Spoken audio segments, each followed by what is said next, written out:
Hello juniors, कैसे हैं आप लोग। दिस इज़ जगजीत सिंह और मैं आप सबका कल्याणी जूनियर्स के इस ऑनलाइन प्लेटफॉर्म पर बहुत बहुत स्वागत करता हूं। बच्चों, हमने अपने प्रीवियस लेक्चर में क्रॉप प्रोडक्शन एंड मैनेजमेंट के क्वेश्चन आंसर सॉल्व किए थे। अब उसी सीक्वेंस में आज हम लोग पढ़ने वाले हैं माइक्रो ऑर्गेनिजम्स फ्रेंड एंड फो, जो कि आपकी साइंस टेक्स्ट बुक का सेकेंड चैप्टर है। तो इस चैप्टर में हम लोग जानेंगे कि माइक्रो ऑर्गेनिजम्स क्या होते हैं, क्या वो हमारे दोस्त हैं या वो हमारे दुश्मन हैं। ठीक है, तो चलिए बढ़ते हैं चैप्टर की ओर और जानते हैं कि हम इस चैप्टर में क्या क्या कवर करने वाले हैं, हमारे इस सेशन में हम क्या क्या पढ़ने वाले हैं। तो देखिए, हम लोग जो माइक्रो ऑर्गेनिजम्स हैं उनका इंट्रोडक्शन जानेंगे। उसके बाद हम लोग माइक्रो ऑर्गेनिजम्स एंड ह्यूमंस के बीच कनेक्शन और उनके बीच क्या ताल्लुक है वो हम लोग जानेंगे अपने इस सेशन में। आगे बढ़ेंगे और हम देखेंगे कि हार्मफुल माइक्रो ऑर्गेनिजम्स कौन से होते हैं और फ्रेंडली या यूजफुल माइक्रो ऑर्गेनिजम्स कौन से होते हैं। इसी चैप्टर में हम लोग फूड प्रिजर्वेशन की प्रोसेस के बारे में भी जानेंगे, या वो कौन कौन से इंग्रेडिएंट्स होते हैं जिनकी मदद से हम डिफरेंट जो फूड आइटम्स हैं उन्हें प्रिजर्व कर लेते हैं। इसी चैप्टर में हम nitrogen fixation and nitrogen cycle के बारे में भी पढ़ने वाले हैं। ओके बेटा, तो चलिए बढ़ते हैं इस चैप्टर में आगे और सबसे पहले जानते हैं कि माइक्रो ऑर्गेनिजम्स या माइक्रोब्स होते क्या हैं। तो बेटा, ये बहुत ही स्मॉल लिविंग ऑर्गेनिज्म होते हैं जिन्हें कि हम नेक्ड आई से नहीं देख सकते। अब इन्हें देखने के लिए हमें माइक्रोस्कोप की मदद लगती है, इसीलिए इन ऑर्गेनिजम्स को माइक्रो ऑर्गेनिजम्स कहा जाता है। Okay, they can be both unicellular और मल्टीसेलुलर। आप यहाँ देख सकते हैं इस पिक्चर में कि कैसे ब्रेड पर ग्रेइश और ब्राउन पैचेस आ गए हैं। ये किसकी वजह से हुआ? तो ये माइक्रो ऑर्गेनिजम्स का अटैक हुआ इस फूड आइटम पर, जिसकी वजह से ये स्पॉइल हो गया। सेकंड पिक्चर में भी आप वही देख सकते हैं कि कैसे माइक्रो ऑर्गेनिज्म ने एक फूड प्रोडक्ट को पूरी तरह से स्पॉइल कर दिया। अगर आप चाहें तो ये एक्सपेरिमेंट आपके घर पर भी कर सकते हैं।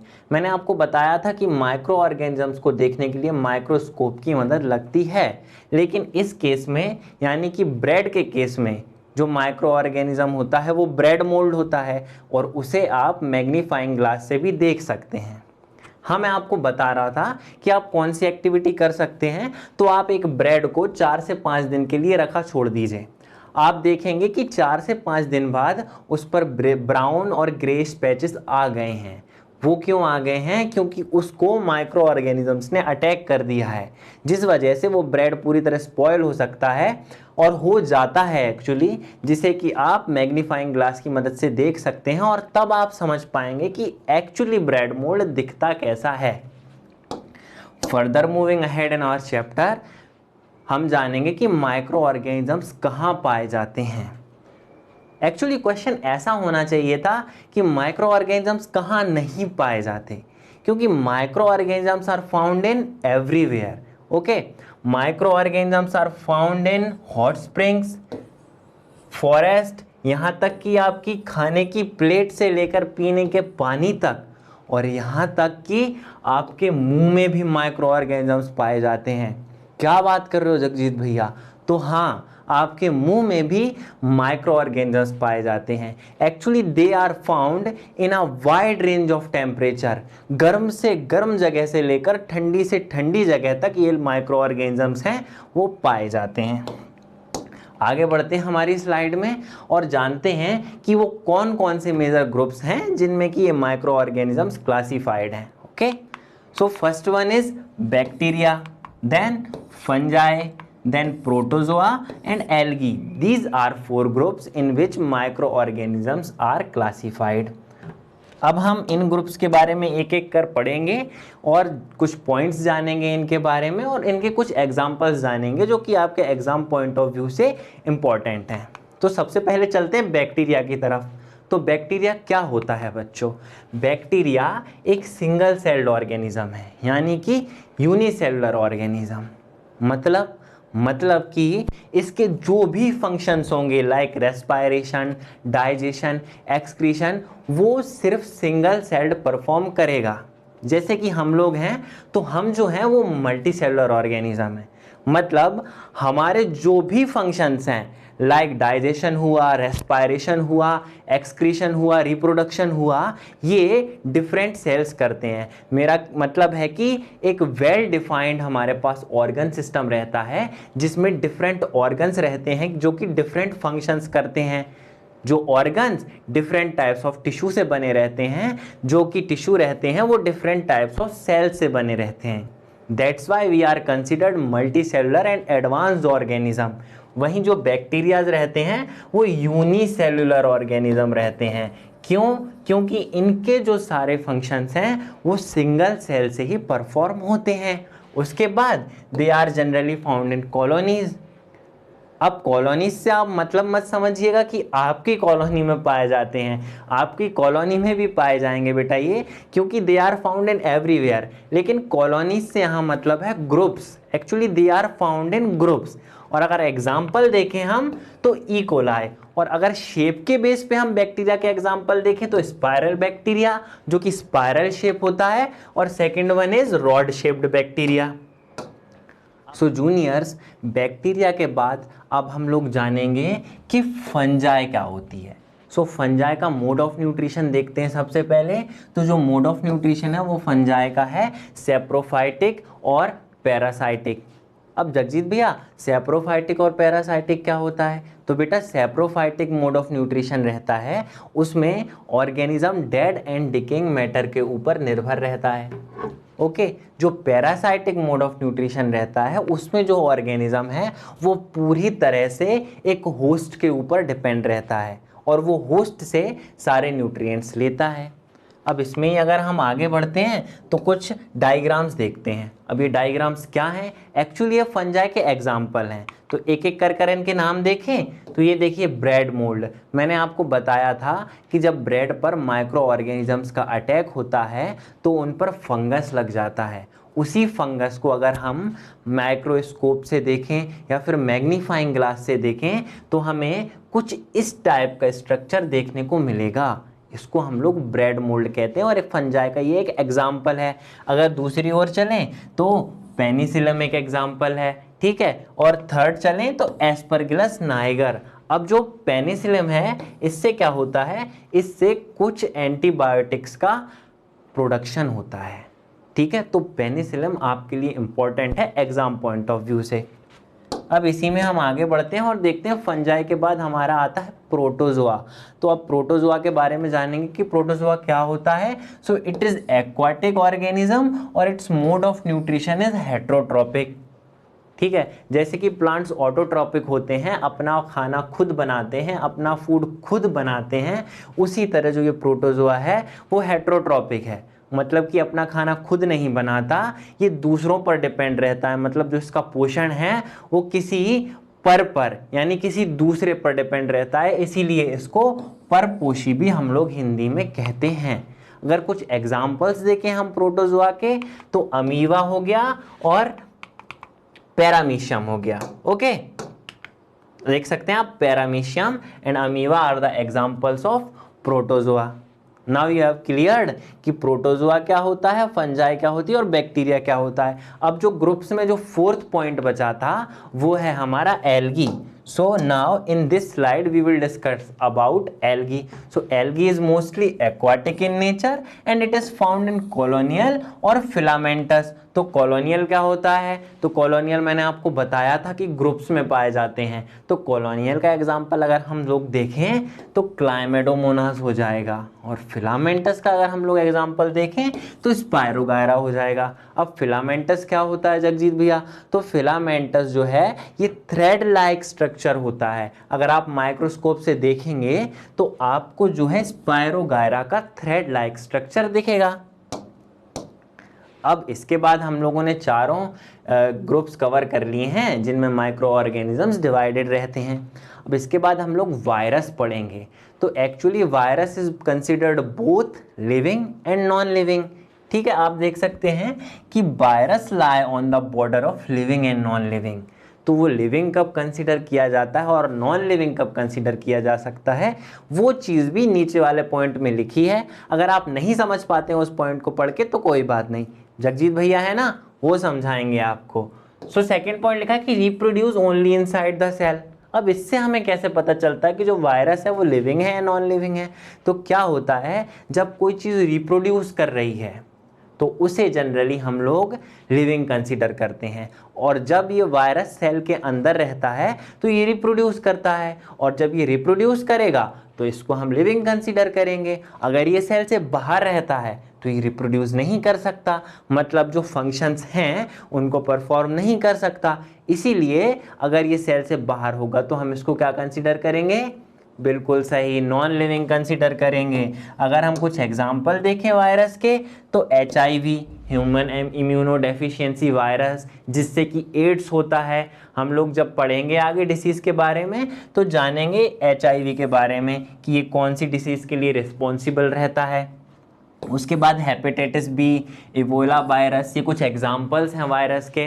और भी देख लीजिए आप, एडिनो वायरस हो गया, इन्फ्लुएंजा हो गया, बैक्टीरियोफेज हो गया। और अगर आपको इनमें से कुछ भी याद नहीं आता है तो आप करंट सिनेरियो में कोरोना वायरस भी एग्जाम्पल में लिख सकते हैं, वो भी एक तरह का वायरस ही है।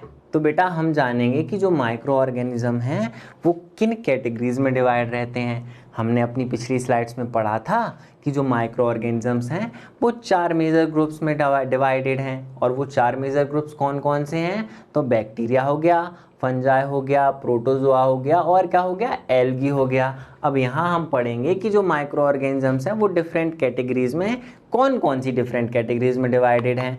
तो जो माइक्रो ऑर्गेनिजम्स हैं वो यूजफुल और हार्मफुल माइक्रो ऑर्गेनिजम्स की कैटेगरीज में डिवाइडेड हैं। अब जगजीत भैया, ये यूजफुल और हार्मफुल माइक्रो ऑर्गेनिजम्स क्या होते हैं? तो बेटा यूजफुल माइक्रो ऑर्गेनिजम्स वो होते हैं जो कि हमारी डेली लाइफ में यूज़ होते हैं, या जो इंडस्ट्रीज़ में यूज़ होते हैं वेरियस टाइप्स के प्रोडक्शन के लिए।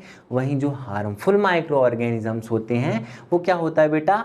कई डिसीज़ के लिए रिस्पॉन्सिबल रहते हैं, जो कि ह्यूमंस में भी हो सकती हैं, प्लांट्स में भी हो सकती हैं, और एनिमल्स में भी हो सकती हैं। अब हम कुछ यूजेस देख लें माइक्रो ऑर्गेनिजम्स के। तो आइए माइक्रो ऑर्गेनिजम्स के यूज़ जानते हैं। तो मेडिकली जो माइक्रो ऑर्गेनिज्म हैं वो प्रोडक्शन ऑफ एंटीबायोटिक्स में यूज़ होते हैं। अब एंटीबायोटिक्स के अगर हम एग्जांपल देखें तो स्ट्रेप्टोमाइसिन एंड टेट्रासाइक्लिन। तो स्ट्रेप्टोमाइसिन तो आपको याद ही रखना है, क्योंकि ये कई एग्जाम्स में सीधे क्वेश्चन पूछ लिया जाता है कि give one example of antibiotics. तो अगर आपको याद रहेगा तो आप बहुत ही अच्छे से इस क्वेश्चन को टैकल कर पाएंगे। वहीं कई बार वैक्सीन प्रोडक्शन में भी माइक्रो ऑर्गेनिजम्स बहुत ज़्यादा इंपॉर्टेंट रहते हैं। फॉर एग्जांपल पोलियो वैक्सीन हो गया। Okay, cleaning of the environment, क्या करते हैं माइक्रो ऑर्गेनिजम्स? ये डिकम्पोजिशन करते हैं डेड ऑर्गेनिजम्स का, या डेड मटेरियल, या जो सड़ा गला खाना होता है उसके न्यूट्रिएंट्स को लेने में जो माइक्रो ऑर्गेनिजम्स हैं वो मदद करते हैं, और उसको पूरी तरह डिकम्पोज कर देते हैं, जिससे कि जो एनवायरनमेंट है उसकी साफ सफाई भी हो जाती है। अब देखिए कमर्शियल यूज़ अगर हम लोग देखें तो प्रोडक्शन ऑफ ब्रेड हो गया, एल्कोहल, चीज़ एंड बटर, और भी डिफरेंट टाइप्स की इंडस्ट्रीज़ में जो माइक्रो ऑर्गेनिजम्स हैं वो डिफरेंट टाइप्स के प्रोडक्शंस में यूज़ होते हैं। अब आगे चलते हैं और देखते हैं कि increase the soil fertility. So microorganisms are responsible for fixing nitrogen in the soil, that's why they are useful in the increasing the fertility of a soil. Secondly क्या करते हैं कि डिफरेंट टाइप्स की जो fungi और bacteria हैं वो क्या करते हैं? वो करते हैं ब्रेक डाउन। किन का ब्रेक डाउन करते हैं? Complex minerals into simplest form. Okay, अब हम जानते हैं कि कौन कौन सी कैटेगरीज में जो है जो क्लासिफिकेशन है डिसीज़ का वो हुआ है। तो जनरली जो डिसीज़ का क्लासिफिकेशन है वो हुआ है communicable and non communicable disease में। अब बेटा जी कम्युनिकेबल डिसीज़ क्या होती हैं? जो कि ईजीली इन्फेक्टेड पर्सन से हेल्दी पर्सन में ट्रांसमिट हो जाती हैं, उन्हें हम लोग कहते हैं कम्युनिकेबल डिसीज़, मतलब कि ट्रांसफरेबल डिसीज़। वही नॉन कम्युनिकेबल डिसीज़ जो होती हैं वो disease can not be transmitted from one person to another person. Okay, वहीं अगर हम कम्युनिकेबल की बात करें तो क्या होता है कि these are spread by microorganisms called pathogens. अब नॉन कम्युनिकेबल डिसीज़ तो स्प्रेड होती नहीं है, तो इनके होने का कारण क्या रहता है? तो ये किस वजह से होती हैं? या तो आपको किसी न्यूट्रिएंट की डेफिशिएंसी हो जाएगी, या फिर आपको कोई हार्मोनल इम्बैलेंस हो जाएगा, या फिर ट्यूमर फॉर्मेशन भी हो सकता है। ये कुछ कॉजेज रहते हैं नॉन कम्युनिकेबल डिसीज़ के। समझ गए होंगे आप। कुछ एग्जाम्पल्स देखें तो आइए, कम्युनिकेबल के एग्जाम्पल हैं कॉलेरा, इन्फ्लुएंजा, एड्स, मलेरिया। वहीं नॉन कम्युनिकेबल के एग्जाम्पल क्या हैं? डायबिटीज़ हो गया, कैंसर हो गया। तो जो डायबिटीज़ और कैंसर हैं वो जो इस टाइप की डिसीज़ हैं जो कि easily one person to another person transfer नहीं होती। अब डिसीज़ के बाद हम लोग जान लेते हैं कि वो कौन कौन से मीन्स होते हैं, कौन कौन से मोड होते हैं जिनकी वजह से ये जो डिसीज़ हैं वो one person to another person transfer हो जाती हैं। तो सबसे पहले तो वाटर ड्रॉपलेट्स, वाटर मॉलिक्यूल्स, जिनकी वजह से one person to another person ये डिसीज़ ट्रांसफ़र हो जाती हैं। या फिर हम कह सकते हैं कि माइक्रो ऑर्गेनिजम्स ट्रांसफ़र हो जाते हैं, क्योंकि अल्टीमेटली माइक्रो ऑर्गेनिजम्स ही तो रिस्पॉन्सिबल रहते हैं डिसीज़ ट्रांसफ़र में। ओके, एयरबॉर्न डिसीज़ हो सकती हैं, ये डायरेक्ट कांटेक्ट से हो सकती हैं, अगर आप किसी को हग करते हैं या किसी से हैंडशेक करते हैं। इनडायरेक्ट कांटेक्ट से भी हो सकती हैं। सपोज एक इन्फेक्टेड पर्सन इस पेन को छू लेता है, ओके, तो क्या होता है, इस पेन में उसके जो हार्मफुल माइक्रो ऑर्गेनिजम्स हैं वो आ जाते हैं। अब इसी पेन को अगर कोई हेल्दी पर्सन भी छू लेता है तो इन्फेक्टेड पर्सन से हेल्दी पर्सन तक वो माइक्रो ऑर्गेनिज्म ट्रांसफ़र हो गए कि नहीं हो गए? हो गए ना। इसीलिए इनडायरेक्ट कांटेक्ट भी जो है वो मोड ऑफ ट्रांसमिशन हो सकता है। कुछ और एग्जांपल देखें तो वाटर बॉर्न और फूड बॉर्न भी हो सकती हैं। हम लोग कंटेमिनेटेड या फूड या कंटेमिनेटेड वाटर कंज्यूम कर लेते हैं ना, उस वजह से भी हमें बहुत सारी डिसीज़ हो जाती हैं। और लास्ट वन जो है वो वेक्टर बॉर्न, जैसे मक्खी, मच्छर और इंसेक्ट्स, इनसे भी हमें बहुत सारी डिसीज़ हो सकती हैं। और आपको तो एक क्वेश्चन भी आएगा कि सबसे कॉमन इंसेक्ट कौन सा है कम्युनिकेबल डिसीज़ में, जिसकी वजह से जो डिसीज़ है वो सबसे ज़्यादा स्प्रेड होती है। तो उसका एग्जाम्पल हो जाएगा हाउस फ्लाई, मक्खी आपके घर में। लेकिन ये सब चीज़ें हम अपने अगले सेशन में कवर करेंगे, जो कि हमारा इसी चैप्टर के ऊपर क्वेश्चन एंड आंसर्स का आएगा। मूविंग अहेड, हम डिसीज़ जान लेते हैं एनिमल्स में, जो किसकी वजह से होती है? हार्मफुल माइक्रो ऑर्गेनिजम्स की वजह से। तो हम क्या क्या देखेंगे इसमें? हम लोग देखेंगे कि कौन सी ह्यूमन डिसीज़ है, उसका कॉजेटिव ऑर्गेनिज्म क्या है, और उसका मोड ऑफ ट्रांसमिशन क्या है। ओके बेटा, तो सबसे पहले चलते हैं मलेरिया पे। तो मलेरिया का जो कॉजेटिव ऑर्गेनिज्म है वो क्या है? प्रोटोजोआ, और इसका जो मोड ऑफ ट्रांसमिशन क्या है? Mosquito. Female Anopheles mosquito is responsible for the transfer of protozoa which causes malaria. Chicken pox जो है उसका पॉजिटिव ऑर्गेनिज्म हो गया वायरस, और उसका मोड ऑफ ट्रांसमिशन कौन सा हो गया? एयर और कांटेक्ट की वजह से भी हो सकता है। ओके, पोलियो वायरस से होता है, एयर और वाटर के थ्रू होता है। मीजल्स वायरस से होता है, एयर के थ्रू होता है। ओके बेटा जी।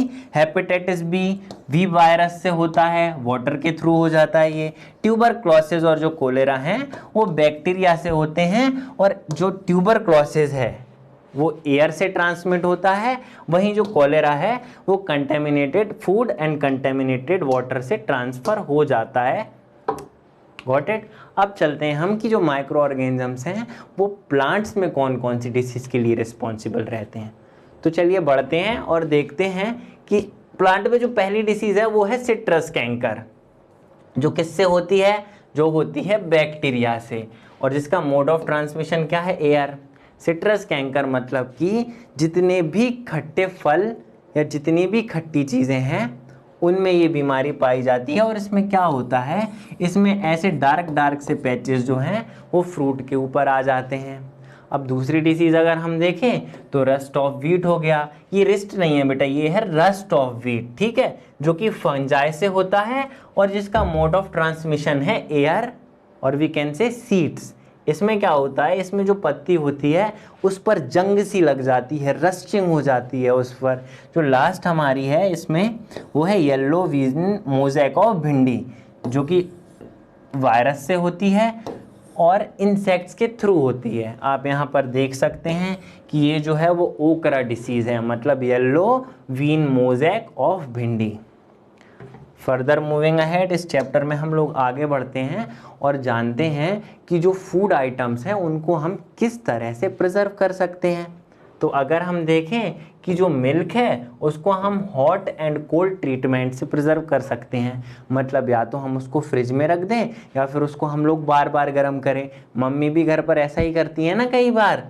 अब देखिए जो जेलीज एंड जैम्स होते हैं वो केमिकल प्रिजर्वेशन से भी प्रिजर्व हो सकते हैं, और उन्हें शुगर के मिक्सचर में रखा जाए, यहाँ पर आप देख सकते हैं शुगर के मिक्सचर में रखा जाए तो भी वो प्रिजर्व हो जाते हैं। अब जो स्वीट कॉर्न्स है मैंने बताया था बाय फ्रीजिंग, तो क्या करते हैं जब हम उनको ठंडी जगह पे रखते हैं तो एक जो वाइड रेंज होती है माइक्रो ऑर्गेनिजम्स की, उससे जो हमारे फूड आइटम्स हैं वो कहीं ना कहीं बच जाते हैं।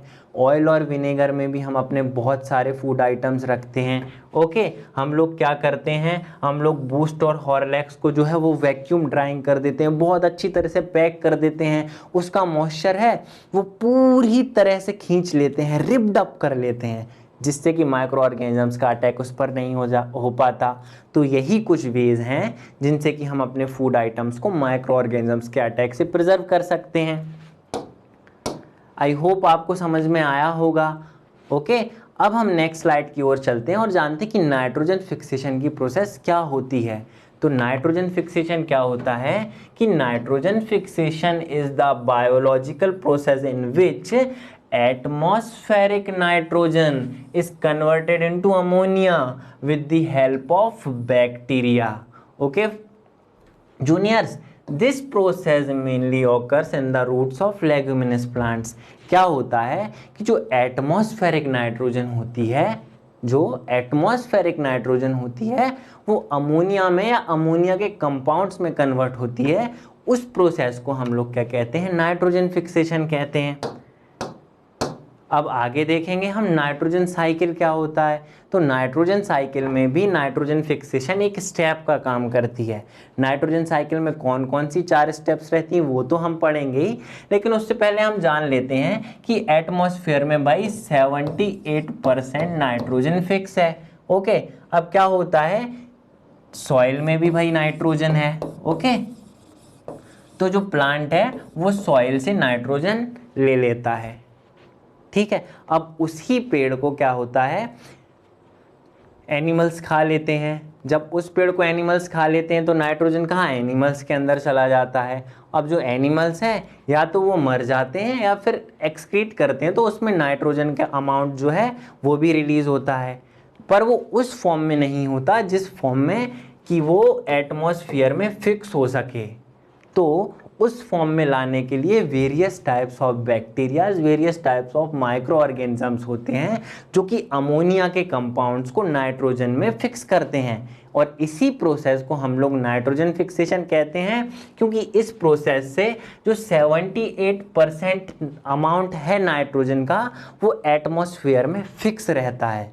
अब इसमें 4 कौन कौन सी प्रोसेस होती हैं, तो इसमें नाइट्रोजन फिक्सेशन होती है, इसमें अमोनिफिकेशन होती है जिसमें जो नाइट्रोजन है वो अमोनिया में या नाइट्रोजन के वेरियस कंपाउंड्स में चेंज होती है। उसके बाद एसिमिलेशन की प्रोसेस है, मतलब नाइट्रोजन रिलीज होती है, और देन कुछ जो बैक्टीरियाज होते हैं वो नाइट्रोजन को या अमोनिया के कंपाउंड्स को नाइट्रोजन में कन्वर्ट करते हैं जो कि एटमॉस्फेयर में जा सकती है।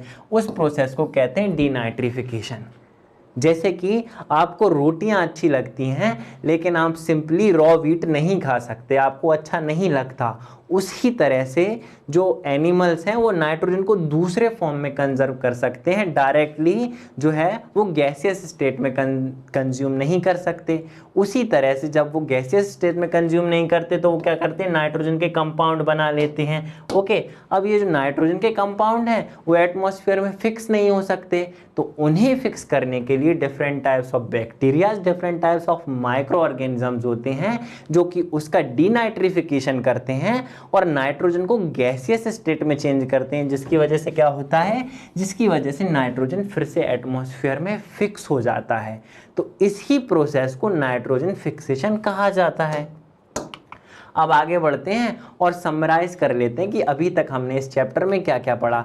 तो हमने पढ़ा कि माइक्रो ऑर्गेनिजम्स और माइक्रोब्स होते हैं जो कि बहुत छोटे छोटे होते हैं और जिन्हें हम लोग माइक्रोस्कोप की मदद से देख सकते हैं।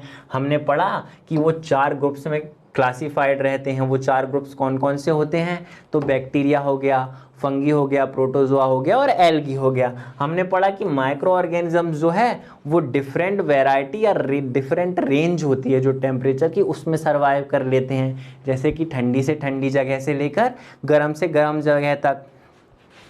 और हमने क्या पढ़ा अपने इस चैप्टर में? हमने पढ़ा कि माइक्रो ऑर्गेनिज्म जो हैं वो ब्रॉडली क्लासिफाइड होते हैं यूजफुल माइक्रो ऑर्गेनिजम्स में और हार्मफुल माइक्रो ऑर्गेनिजम्स में। हमने देखा कि माइक्रो ऑर्गेनिजम्स जो हैं वो वेरियस पर्पस के लिए डेली लाइफ में यूज़ होते हैं और इंडस्ट्री में भी यूज़ होते हैं। Okay, like production of bread हो गया, ईस्ट हो गया, प्रोडक्शन ऑफ एल्कोहल हो गया, चीज़ हो गया। हमने पढ़ा कि हार्मफुल माइक्रो ऑर्गेनिजम्स भी होते हैं जो कि रिस्पॉन्सिबल होते हैं डिफरेंट टाइप्स की डिसीज़ के लिए। एनिमल्स में हो सकती हैं, प्लांट्स में हो सकती हैं, यहाँ की तक कि ह्यूमन बींग्स में भी जो है वो डिसीज़ हो सकती हैं। और जिनके लिए रिस्पॉन्सिबल कौन रहता है? सिर्फ और सिर्फ micro organisms, harmful micro organisms. Okay, और जो माइक्रो ऑर्गेनिजम्स रहते हैं वो नाइट्रोजन फिक्सेशन में भी एक बहुत बड़ा रोल प्ले करते हैं।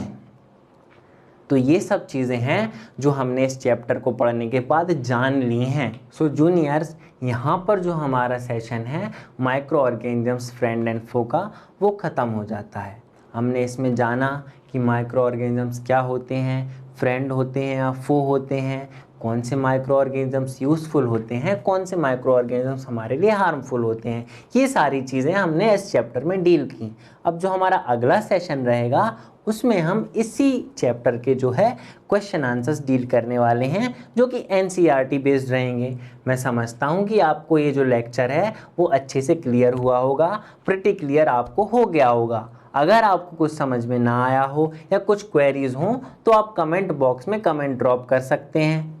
मैं चाहूँगा कि आपको अगर वीडियो अच्छा लगा हो तो लाइक करें, शेयर करें, हमारे कल्याणी जूनियर्स को सब्सक्राइब करें। मिलते हैं अगले लेक्चर में, तब तक के लिए सुरक्षित रहें। जय हिंद।